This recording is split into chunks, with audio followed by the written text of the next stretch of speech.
చేపలు తీసుకున్నా. మొన్న పుండుకూర చేపల కర్రీ చేసినా కదా, ఇవాళ ఉట్టి ఫ్రై చేస్తున్నా. Half KG. దీంట్లోకి ఏమేమి కావాలో చూపెడతాను చూడండి. ఇగో ఇది మైదాపిండి ఎంత, 1 స్పూన్ వేసిన కదా, 2 స్పూన్లు మైదాపిండి. కార్న్ ఫ్లవరు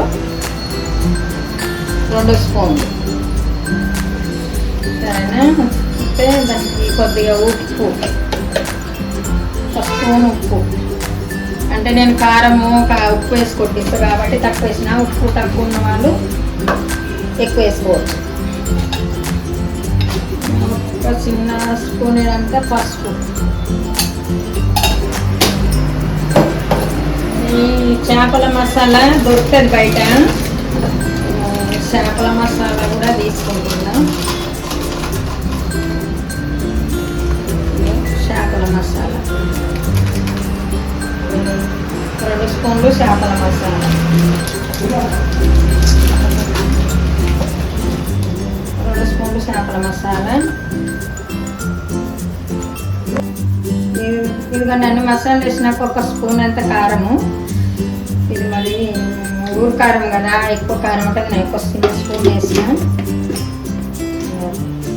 1 స్పూన్ అంతా గరం మసాలా. అన్ని చెక్క లవంగాలు అన్నీ ఏంపి నేను దంచి పెట్టుకుంటా పొడి ముందు. కాబట్టి మసాలా.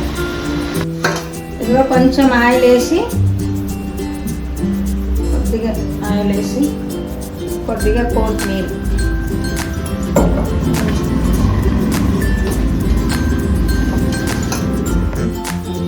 ఇక అంత మసాలాలు అంత వేసినాక ఇట్లా కలుపుకొని దీన్ని కొంచెం ఒక 5-10 నిమిషాలు పక్కకు పెట్టుకొని కళాయి మీద నూనె పొయ్యి మీద కళాయి పెట్టుకొని నూనె పోసుకొని వేడి చేసుకోవాలి. ఇది ఒక 10 నిమిషాలు 5 నిమిషాలు నేను పక్కకు పెడతా.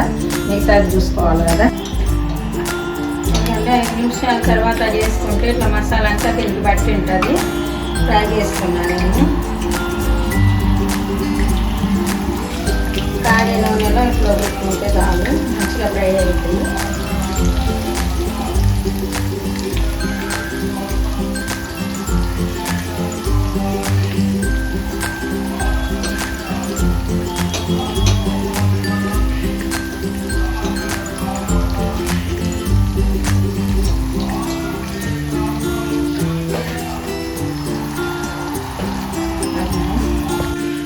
వేసుకొని ఒక్కొక్కటి మెల్లగా కొంచెం ఇట్లా తిప్పుకుంటే అటు ఇటు ఎర్రగా దాకా ఇట్లా కలుపుకోవాలి.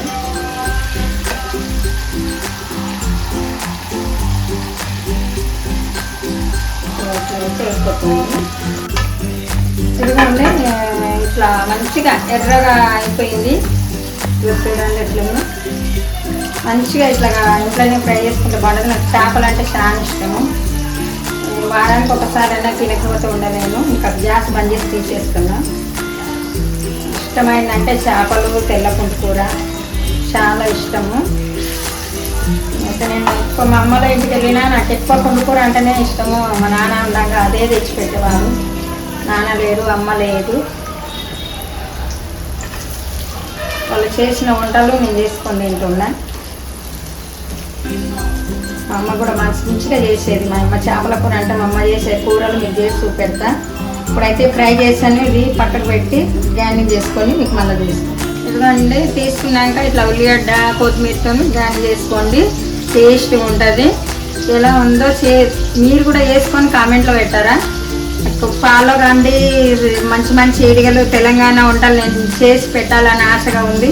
మీరు అందరు ఫాలో అవుతారని అనుకుంటున్నా. మంచిగా చేస్తాను నేను. ఏదైనా తప్పు ఉంటే మళ్ళీ మీరు నాకు మెసేజ్ చేయండి. ఇన్స్టాగ్రామ్లో దాంట్లో మెసేజ్ చేస్తే నేను మళ్ళీ రిప్లై ఇస్తాను మీకు. ఎట్లుంది అనేది నాకు టేస్ట్ చేసి ప్రతి ఒక్కరు మళ్ళీ చేసుకోండి. ఇంట్లో చేసుకోండి. బయట దాంట్లో కంటే మనం ఇంట్లో చేసుకుంటే అమ్మ వాళ్ళు చేసేది బాగుంటుంది. మా అమ్మ కూడా చేసేది. అందుకనే నేను కూడా నా పిల్లలకి ఇంట్లోనే చేసి పెడతా. ఇట్లనే మీరు కూడా మీ పిల్లలకి ఇంట్లోనే వేసి పెట్టాలని అనుకుంటున్నా.